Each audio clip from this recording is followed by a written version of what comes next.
What's happening, guys? My name is Anthony, and in today's video you can see we're doing iRacing in this video. This is the very first time that I played iRacing. I did 3 races live on stream because the way that iRacing works is completely different to the way that F1 works. So I'm going to be talking about these races and sort of talking about what I feel about iRacing, first impressions, whether or not maybe you should think about getting the game, and just in general, like how these races ended up going. So right now you can see that we're currently doing some practicing, and I skipped all the way to qualifying because you can see we didn't actually qualify in this race, and the main reason for that is because I was advised by a lot of you guys that when it comes to, you know, starting out on iRacing, you really want to focus mainly on your safety rating, and the best way to do that is by starting towards the back and then just doing your own race. So yeah, you can see that we've got the 4 red lights, and someone actually ended up doing a jump start. I'm not sure if they received the same sort of penalty as what you would in the F1 games. We're currently using the Mazda MX-5s, which is one of the first cars that you're probably going to use when you actually pick up iRacing, just because it's probably the best car out of the free content that you get, and that's where the first difference lies between F1 and iRacing. iRacing isn't a game that you could just pick up and play like F1, and as you can see, literally everyone is just going off the track. It's absolute chaos. It is pretty much an open lobby at this point, but yeah, with iRacing you can't just pick it up and get all the content straight away. iRacing is a subscription based game, and then you still have to pay for the premium content. So you have to pay for a subscription, and then you have to pay roughly about $15 per track, and then about $12–13 per car. But you can see here that 2 people ended up crashing, and I couldn't get out the way, and I hit one of the Mazdas. Obviously we're all driving Mazdas, and that's another thing when it comes to iRacing. iRacing is a little bit more ruthless with how it gives its penalties and stuff. You can see in the bottom right hand corner that there are incident counts, and it doesn't matter whether you caused the incident or not. If there is a collision between you and someone else, you will receive an incident point, which is kind of bad but kind of good at the same time. The reason why I think it's bad is because obviously there's going to be a lot of situations where you're not at fault and you're given incident points. However, at the same time, I do think it actually promotes cleaner racing. Obviously, I am at a rookie level right now with the safety rating, and I have a really low I rating as well since I've just started playing the game. So yeah, there are going to be a lot of clowns in these races, but yeah, I do think it promotes cleaner racing, because if someone gets into a collision with you, then they know they're gonna get incident points as well. So only really dirty drivers are gonna be, you know, they're not really gonna care about the incident points. So hopefully as time goes on, I can get out of rookie in terms of my safety rating, and I can increase my I rating as well, and we can actually start racing against better people in better cars. But moving on now, you can see this is currently lap 3, and I decide to let this yellow Mazda go. Once again, just showing that, you know, I'm listening to the viewers. They said, you know, if you do get into a situation where you have to try and battle someone, just back out, you know, unless you feel confident that you can defend a position without hitting the other person. Just back out, because you really just want to get that safety rating up and get out of rookie class as soon as possible to D class, so that I can actually start racing with the Formula Renault 2.0s. That's the next sort of cars that I'm going to be racing with once I get into D safety rating. And you can see that we ended that race in P6, so yeah, we were definitely putting on our best impression of Super GT. But moving on to the next race now, you can see we've got the 4 red lights and it's green, and we did not get a great start, so we lost a lot of positions on the start here. And yeah, again, it was just a case of just doing my own thing, not necessarily worrying about what other people were thinking and doing in the race. I wanted to just stay as far away from people as possible so that I can again get that safety rating up. And yeah, first impressions of iRacing, the physics, incredible. Obviously it's one of the most realistic racing games out there, so you know, there's really nothing that can top iRacing in terms of that. Obviously you've got ACC as well, and R Factor 2 and Automobilista and some other options, but compared to F1, you know, it's completely night and day in terms of the physics. I haven't had the chance to drive the W12 yet, just because I haven't bought it, so I'm not entirely sure how that feels compared to the W12 in F1. Obviously F1 isn't necessarily a sim, so there is a difference, and you can see in the second race, it's literally deja vu, the similar incident happened on the first lap where we just couldn't get out of the way of two people crashing at the same corner, and we received 4 incident points for that, so I am gutted. However, 4 incident points is pretty much the maximum incident points you can have in a race, where your safety rating will still pretty much go up. After 4 incident points, your safety rating will roughly stay the same, and then I do believe if you start to get towards 19 incident points in a race, you will be disqualified from that race. And these races, they don't require a pit stop. I did have to ask people whilst I was doing the race. You do not need to require a pit stop. I do believe that there are certain car types and combinations where you will need to end up making a pit stop. I'm not 100% sure, so maybe you guys can let me know in the comment section down below whether there are track and sort of car combinations where you do need to make pit stops. But yeah, as I said, the physics on this game is unmatched compared to F1. It is night and day.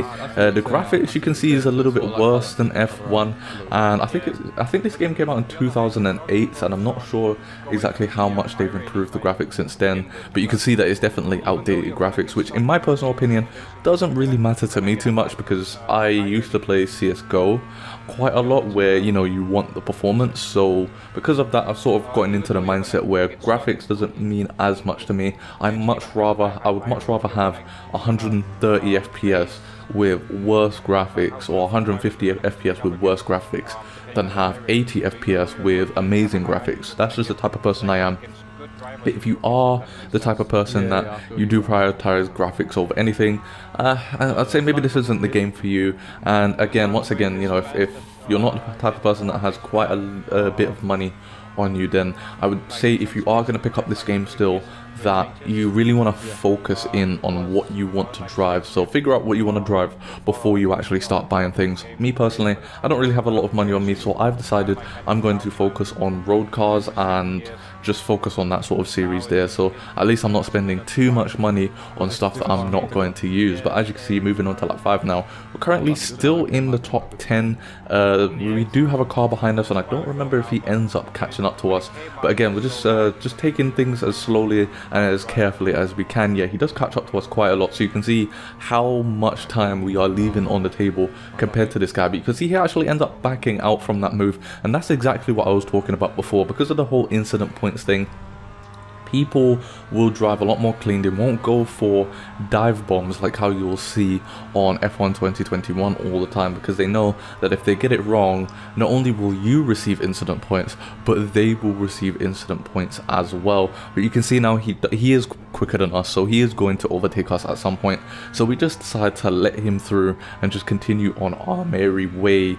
But yeah, since these races, I have done a few more races since then. There will be another iRacing video coming to the channel very soon, so I want to see how this video performs. So if you do enjoy this video so far, make sure to hit the like button and let me know in the comment section that you do want to see more iRacing content on the channel, and I'll definitely get that next video out to you guys as soon as possible. So yeah, as we move on to the final lap now, you can see we're still in P10. I do believe there was an incident with someone else, and we ended up passing them, so we do end up finishing this race in P10. And as I said, we have done other races since then, and I am trying to be more aggressive with my driving style, just trying to make overtakes when I can and when I'm confident that I can. I have gotten a little bit more used to the car as well. This car is very different. Obviously it's a lot slower, so it's very different to handle, especially with the physics model and the fact that, you know, I'm used to driving F1 cars, which are really quick. But moving on to the final race of this video now, race 3, and we actually get a not too bad start. There is a person behind us in sort of German colors, I do believe. He gets a pretty good start. As you can see, he goes down the middle between us and the other red MX-5 there, and we had to brake super hard there because I wasn't sure exactly if he was trying to brake check me or something. I think he just misjudged how close he was to someone. and we almost caused an incident there. But you can see at the start, these races can be kind of crazy. So similarly to F1 open lobbies, you really want to just try and thread the needle, try and get through if you can, but just keep yourself to yourself, because if you get into an incident, then that's a lot of incident points that you are going to receive. And as you can see, we turn into this corner now, and the guy stuck his nose in, which caused me to have quite a bit of a moment here. And you may see that we did actually end up getting an incident point for that. So that is how serious iRacing is when it comes to the penalty points. It is a bad thing because a lot of the time, as I said, you will get incident points for stuff that you didn't cause. However, it is a good thing at the same time. But let me move on to the clip that you saw on my channel a couple days ago. Being real, iRacing would be not where you want to start. Oh, you're talking to Lionel. Bruh, look at this dude. Wait till you see the. No.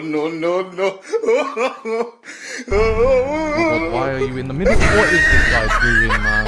What a clown. So yeah, that was very, very frustrating. I don't know what that guy was thinking, but he had a moment. I actually watched back the footage. He had a moment, and he ended up going on the grass. He came back on the track, and then I thought he was going to the right because he was moving towards the right, and then all of a sudden he decided to swipe his car and move right in front of me, and we ended up getting an incident. We ended up getting 4 incident points from that. Our car was completely destroyed. We had to go into the pits, and I believe we had to wait like 3 to 5 minutes or something like that in the pits whilst the car was being fixed. And yeah, we pretty much just could not recover from that. We ended up finishing in P17, which I do believe was last or second to last by that point. Very frustrating to happen, and because of that incident, we actually lost all the progress in safety racing, that we made up from the first 2 races. So that is how brutal it is, and that's how careful you really need to be when it comes to iRacing, because if you have one bad race, it can screw up the last 2 to 3 races that you've had in terms of gaining safety rating or even gaining iRacing. So you do really want to be more intelligent when it comes to what you do on track.